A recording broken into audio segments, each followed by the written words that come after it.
Dan pemirsa, siapa yang paling kuat di Pilkada Jawa Barat? Untuk membahasnya kita bergabung bersama dengan Direktur Eksekutif Indikator Politik Indonesia, Burhanuddin Muhtadi. Mas Burhan, selamat sore. Sore, Leonard. Ya, Mas Burhan, kita lihat di berbagai pemberitaan hasil surveinya, tapi sebetulnya apakah memang dengan survei ini terlihat kesadaran pemilih? Karena tadi dalam berita sebelum kita mulai dialog ini, Mas Burhan, ada yang masih memilih Ridwan Kamil sebagai top of mind ya. Penjelasannya seperti apa nih, Mas Burhan? Ya, dalam simulasi top of mind itu kita tidak memberikan pilihan nama calon gubernur dan wakil gubernur. Jadi ini satu simulasi untuk menguji sejauh mana responden memiliki nama yang menancap di memori mereka.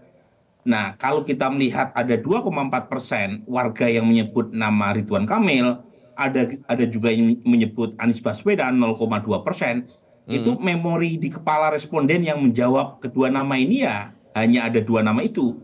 Nah, memang saat itu Ridwan Kamil masih ada yang muncul di kepala publik meskipun jumlahnya sangat kecil.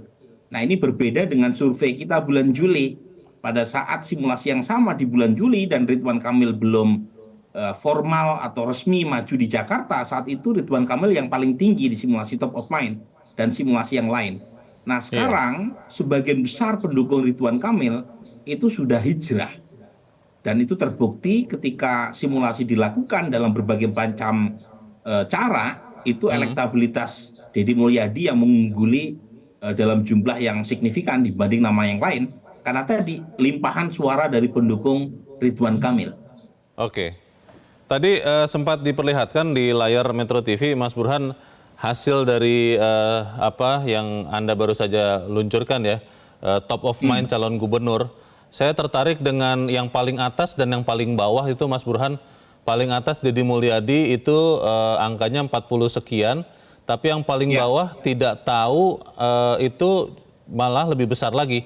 Apa artinya ini, Mas Burhan? Ya, jadi dalam simulasi top of mind memang umumnya warga itu belum bisa menjawab secara spontan. Karena mereka mungkin belum terekspos nama-nama calon, kampanye juga belum dimulai, sehingga ketika ada waktu 2,5 bulan sebelum hari H, itu banyak dalam simulasi top of mind tanpa diberikan brief siapa nama-nama yang maju, warga belum menentukan pilihan. Nah, top of mind itu salah satu indikator dari strong voters. Tetapi kalau diberikan pilihan nama-nama yang akan maju, itu biasanya undecided voters berkurang. Dan buktinya dalam simulasi pasangan, kita kan punya simulasi bukan hanya top of mind ya, Leonard ya. Ada simulasi top of mind, ada simulasi calon gubernur, ada simulasi pasangan, itu jumlah undecided merosot menjadi 6,7%. Dan lagi-lagi limpahan suara undecided dalam simulasi top of mind itu biasanya proporsional. Nah, masalah di Jawa Barat adalah terjadi ketimpangan popularitas. Mengapa Deddy Mulyadi unggul sangat signifikan dibanding yang lain. Jadi Deddy dikenal hampir 94% oleh warga Jawa Barat, sementara nama-nama lain tingkat kedikenalannya itu antara 9 sampai 24%. Itu baru dikenal. Nah, ini masalah serius. Kalau pengen mengejar elektabilitas Deddy, mau tidak mau harus sama minimal. Atau setidaknya mendekati popularitasnya. Kan orang nggak mungkin milih kalau nggak kenal. Nah, di sini menjadi isu.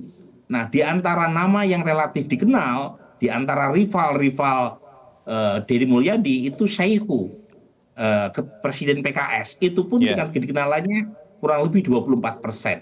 Jadi memang perlu kerja ekstra keras untuk mengejar ketertinggalan Deddy Mulyadi, terutama dari faktor popularitas. Agar kalau popularitas naik, itu biasanya elektabilitas mengikuti. Ya, Mas Burhan, ini kan top of mind, artinya kan siapa yang paling terkenal di Jawa Barat yang diduga akan menjadi calon gubernur atau gubernur, meskipun kemudian ternyata salah kamar ya, seperti Ridwan Kamil yang kemudian muncul di peringkat kedua. Pertanyaannya, Mas Burhan, apakah top of mind ini kemungkinan akan bisa berubah juga?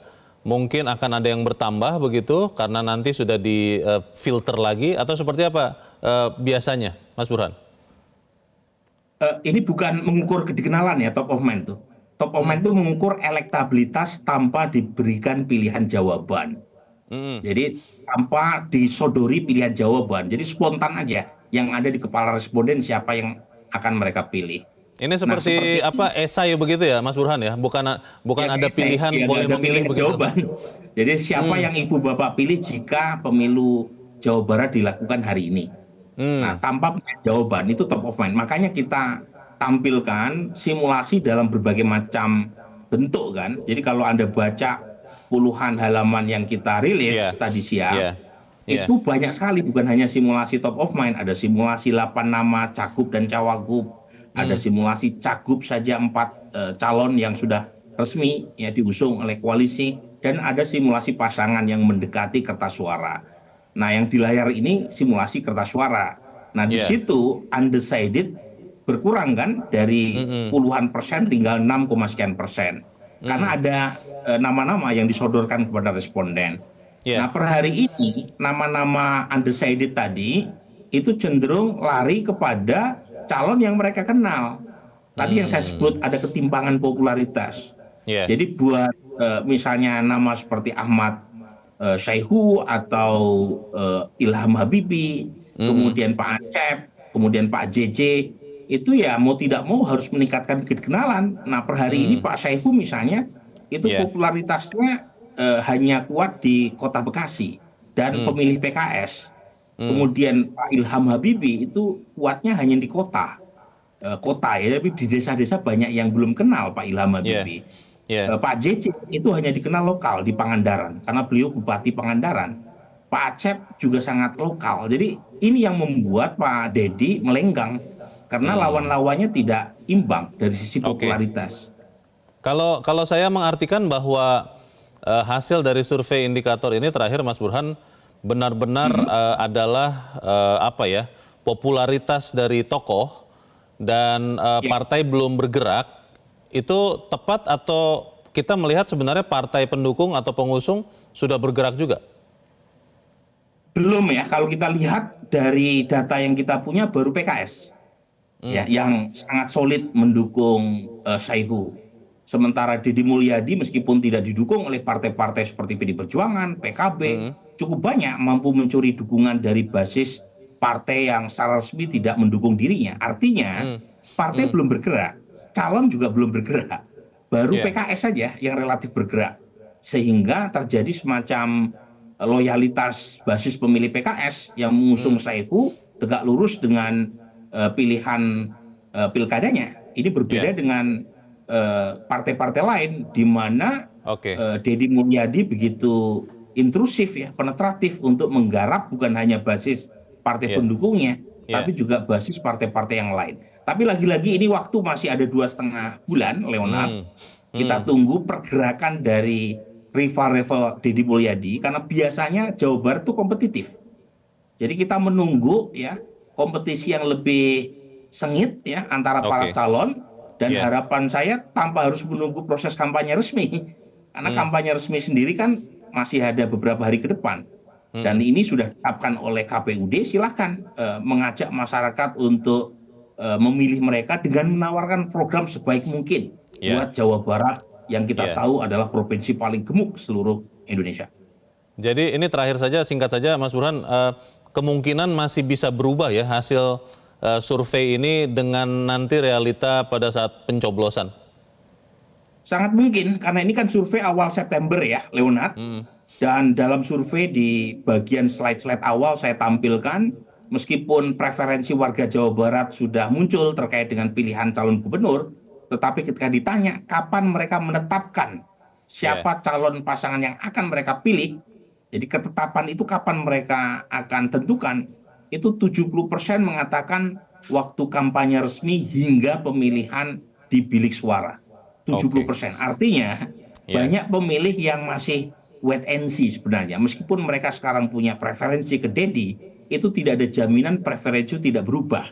Jadi sangat tergantung oleh penetrasi calon gubernur dan kekuatan mesin partai dalam menyukseskan calon yang mereka usung. Baik, kita akan tunggu sama-sama perkembangannya seperti apa, tapi terima kasih Direktur Eksekutif Indikator Politik Indonesia Burhanuddin Muhtadi sudah mencerahkan kami sore ini. Selamat sore. Jelajahi cara baru mendapatkan informasi. Download Metro TV Extend sekarang.